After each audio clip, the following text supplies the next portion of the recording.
We should probably do a video on the dream realm and the different layers of the fourth dimension and the doorways of our mind that we go through.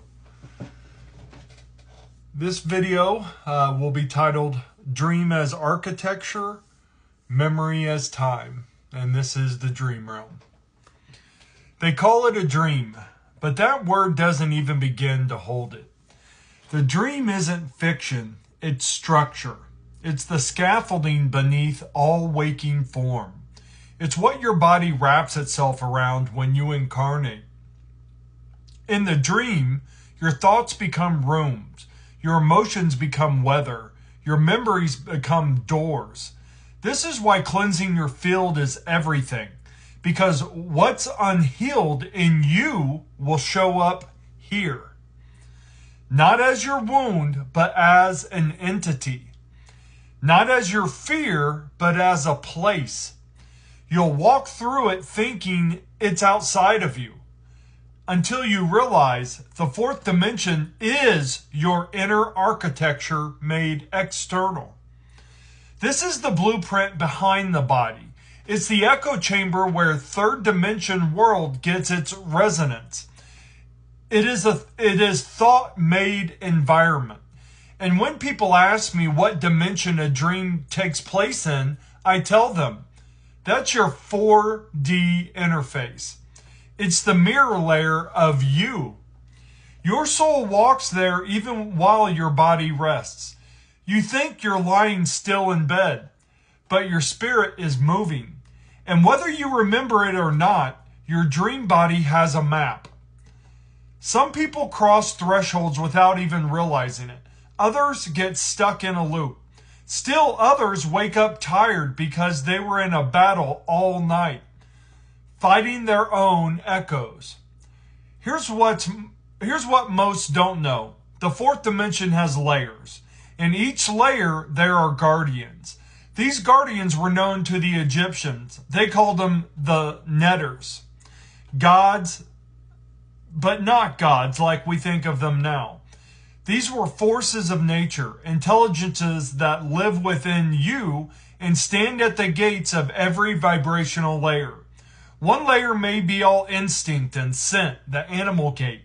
Another might be luminous geometry, your soul's memory and symbol. Another may echo with sounds that match your wounds until you heal them, until you can pass through.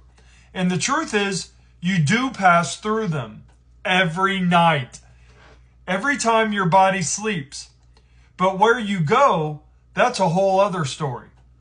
Some people don't even scratch the surface. They dream of dinner parties and grocery stores. Others swim the sacred tunnels and never remember it, until one day a smell or a sound cracks the surface, and they remember something deeper than a memory. I had an experience once that helped me see this clearly. My niece saw me in a dream, except it wasn't just a dream. She described a place that I also know, the mid-astral. She said she saw me standing in a mirror world.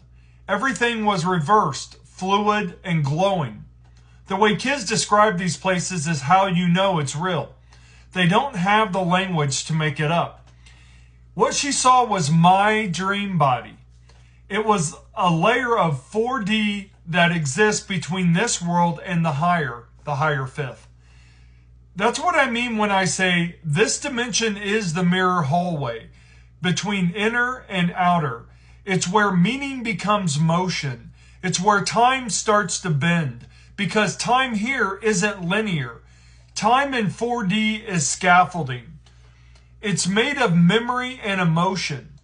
When I say time is just the memory of experience, that's not poetry. That's literally how it works. One moment of memory, you can be launched back into an entire sequence of events and live it as it's happening all over again. Now imagine that happening in the fourth dimension, where there is no solid anchor, where your emotion is the compass and your thoughts are the walls. Here's the real question.